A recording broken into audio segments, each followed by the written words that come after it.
Morning student, मैं doctor सुमन प्रयाग आपके सामने नया वीडियो लेके आया।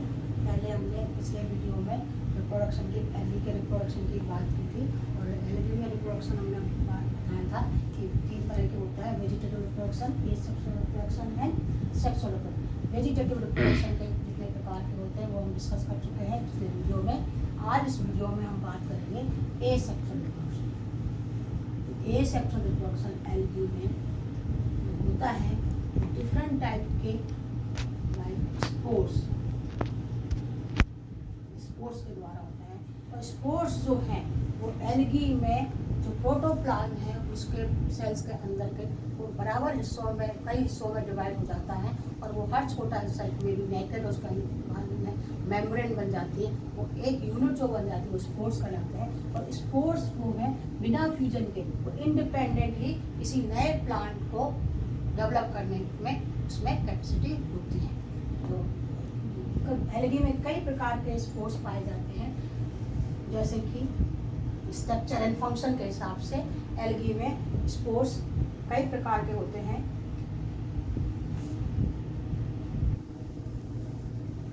Zoospores,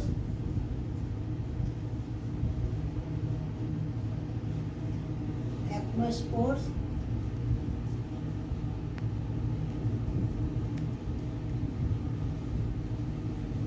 एप्नोस्पोर्स,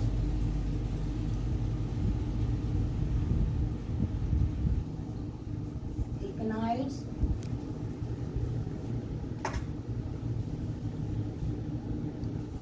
टेट्रास्पोर्स,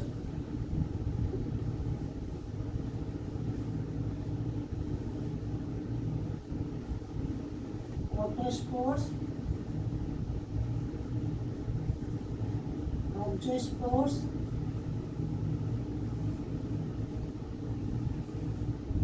पल्मेला and daughter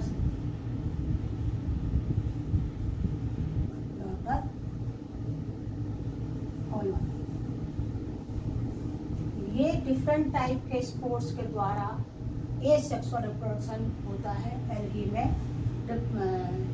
bye zoospores, by aplanospores, by hypnospores, by akinetes, tetraspores, autospore, auxospores, palmella and daughter column.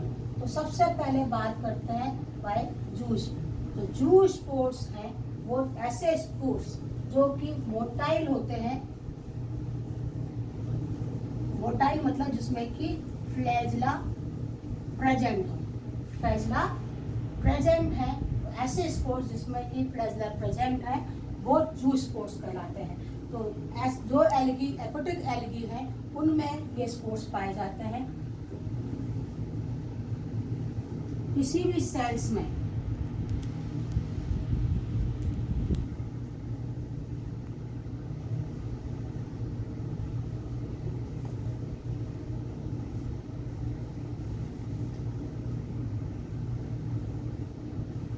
जिस sales में रिप्रोडक्शन होना होता है, थैलस के या फिलामेंट के कोई भी सेल्स, अपर सेल्स और लोअर सेल को छोड़कर जितनी भी सेल्स हैं उन सेल्स में रिप्रोडक्शन करने की कैपेसिटी होती है।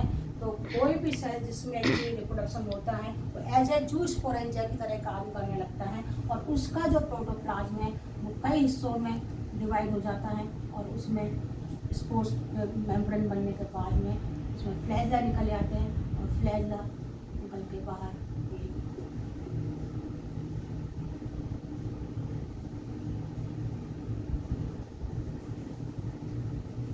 ये जो जूस्पोर्स हैं थोड़ी देर पानी में स्विम करते हैं और किसी फिर बाद में किसी सबस्ट्रेटा से चिपक के नए प्लांट पे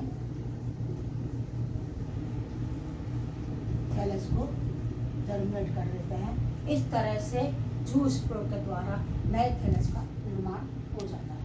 ऐसे स्पोर जिनमें कि फ्लैजला पाए जाते। सेकेंड टाइप के जो स्पोर्स हैं वो एप्नोस्पोर। जो एप्नोस्पोर्स हैं वो टेरेस्ट्रियल एलगी जो होती है, स्थलीय एलगी होती है, उनमें पाए जाते हैं, उनमें बनते हैं, जिनमें कि ये थिन वॉल होते हैं, थिन वॉल पतली भित्ति वाले होते हैं और इनमें फ्लैजला नहीं पाया जाता है।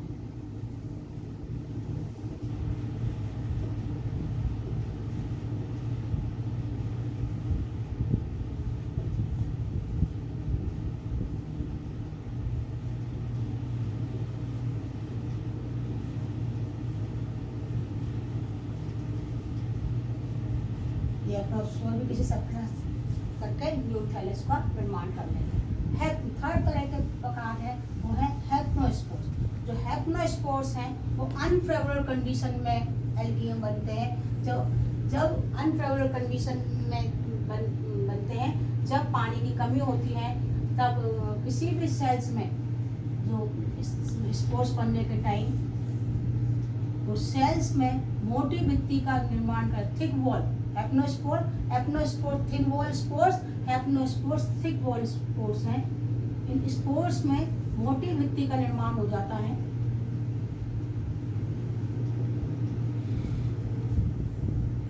क्लेमाइडोमोनास निवेलिसिस में रिपोर्ट किया गया है ये मोटी भित्ति वाले स्पोर्स जो है अनफेवरेबल कंडीशन में इनमें जो है वो क्षमता होती है कि वो जब ये पूरे सेल्स खत्म हो जाने के बाद भी ये स्पोर्स सरवाइव करते हैं, पड़े रहते हैं रेस्टिंग स्टेज में।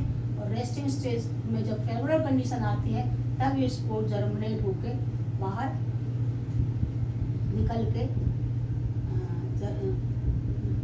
नए प्लांट को, नए थैलस को जर्मिनेट कर देते हैं। हैप्नोस्पोर थिक वॉल स्पोर्स मोटी भित्ति वाले। क्लेमाइडोमोनास निवेलिसिस में हेमेटोक्रोम नाम का सबस्टेंस इकट्ठा हो जाता है, जिसकी वजह से रेड कलर की इनके पास चारों तरफ थिक वॉल इकट्ठी हो जाती है। हैप्नोस्पोर्स के द्वारा रिप्रोड्यूस करना एल्गी का। एक्नाइड्स, तो एक्नाइड्स हैं वो एक्नाइड्स में स्पोर्स ना होके पूरी की पूरी सेल्स, फिलामेंट की पूरी सेल्स ही अनफेवरेबल कंडीशन में थिक वॉल हो जाती है। स्पोर्स बने, डिवीजन हुआ, उसमें कई सारे स्पोर्स बन गए फेवरेबल कंडीशन में, लेकिन बाद में पता चला कि अब अगर ये स्पोर्स बाहर निकले तो ड्राई हो जाएंगे, खत्म हो जाएंगे, पानी की कमी है बाहर, तो इस समय ये पूरी की पूरी सेल वॉल ही थिक हो जाएगी, मोटी भित्ति हो जाएगी। स्पोर्स तो थिक वॉल रहेंगे, लेकिन सेल वॉल, ये पूरी की पूरी सेल वॉल थिक हो जाएगी इस तरह से। और ये जो इसकी सेल वॉल है इसके संग में फ्यूजन करके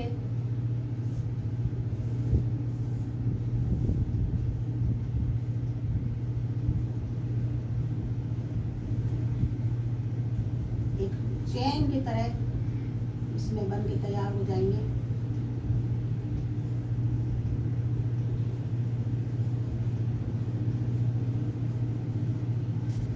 एक्नाइड्स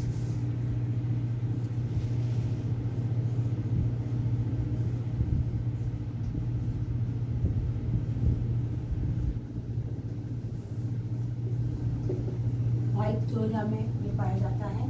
टेट्रास्पोर्स, तो टेट्रास्पोर्स हैं वो डिप्लॉयड फिलामेंट में बनते हैं, और डिप्लॉयड फिलामेंट में बनने के बाद में जो स्पोर्स है टेट्राड होते हैं, और बाद में वो स्पोर्स अलग होके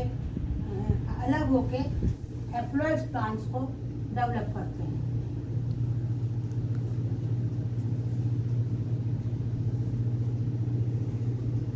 पॉलीसाइफोनिया का मेन एग्जांपल है।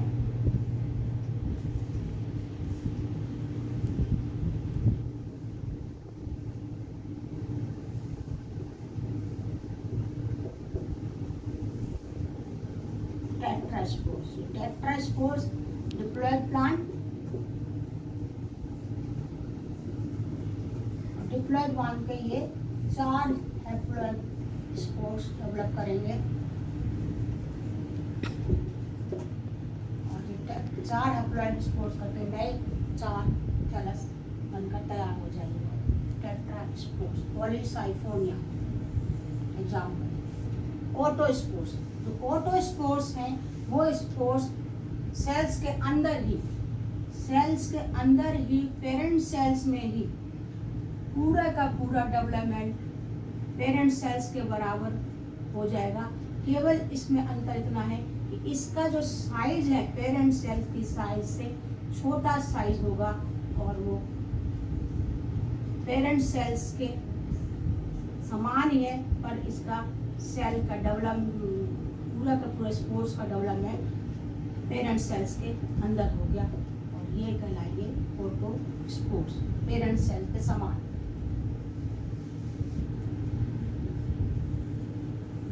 ऑक्टोस्पोर्स, जो ऑक्टोस्पोर्स है वो थैलस के अंदर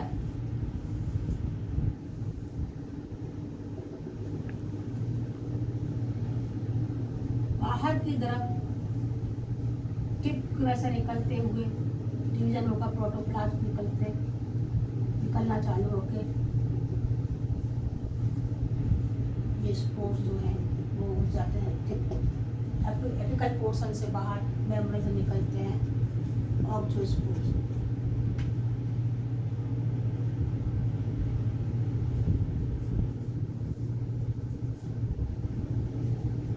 पर्मेला स्टेज है वो भी अनफेवरेबल स्ट्रक्चर में पाया जाता है, जबकि पहले फेवरेबल कंडीशन में सेल डिवीजन करना चालू कर देती है और सेल में बहुत सारे डिवीजन होने लगता है, प्रोडक्शन हो जाता है। बाद में जैसे ही पता चलता है कि अनफेवरेबल कंडीशन है तो ये चारों तरफ अपने एक म्यूसिलस शीट का निर्माण कर लेती है और ये अनपर्मेला स्टेज कहलाती है। डॉटर कॉलोनी में जैसे कि वॉलवॉक्स में आपने बताया कि सिनोविया में और मल्टी सेलुलर स्ट्रक्चर है, और इस मल्टी सेलुलर स्ट्रक्चर में बहुत सारी इसमें डॉटर कॉलोनी बन जाती हैं बीच बीच में इसके पेरेंट सेल्स के अंदर, और वो पेरेंट सेल्स के अंदर डॉटर कॉलोनी जो छोटी बन जाती है। तो पेरेंट सेल्स किसी वजह से टूट जाता है या ख़त्म हो जाता है तो उसके अंदर से वो डॉटर कॉलोनी बाहर निकल के नए वॉलवॉक्स को पानी को डेवलप कर देती हैं। इस तरह से नए थैलस का रिप्रोड्यूस हो जाता है बाय डॉटर कॉलोनी।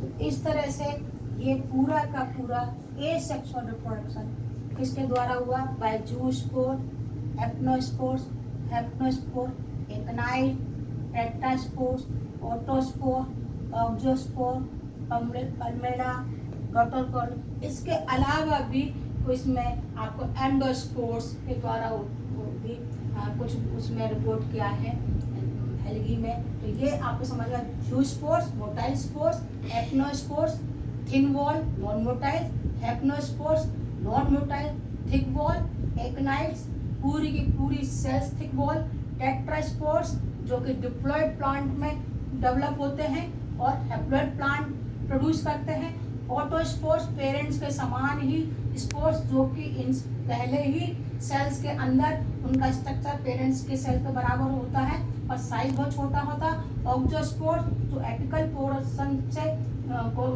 डिसॉल्व होने के बाद वहाँ से प्रोटोप्लाज्म निकल के गोल गोल स्पोर्स के समान रचना निकलती है। पर्मेला स्टेज अनफेवरेबल कंडीशन में सेल डिवीजन होने स्पोर्स बनने के बाद में बाहर नहीं निकल पाते हैं और एक म्यूसिलस शीट बाहर बनने तैयार हो जाती है, और फेवरेबल कंडीशन में जब पानी बरसता है तो म्यूसिलस शीट डिसॉल्व हो जाती है और वो सेल्स बाहर निकल के चले जाती है। एंड डॉटर कॉलोनी लास्ट में वॉलवॉक्स में बहुत सारी डॉटर कॉलोनी बन के बीच में ये सब करके जो सब पेरेंट सेल खत्म हो जाता है, वॉलवॉक्स खत्म हो जाता है, ये डॉटर कॉलोनी बाहर निकल के नए वॉलवॉक्स का निर्माण। तो इस तरह से एल्गी में ये सबसे रिप्रोडक्शन के द्वारा इस तरह से रिप्रोड्यूस होते हैं नए थैलेस। ये आज खत्म हो गया। अगले वीडियो में हम बात करेंगे सेक्सुअल रिप्रोडक्शन। Thank you.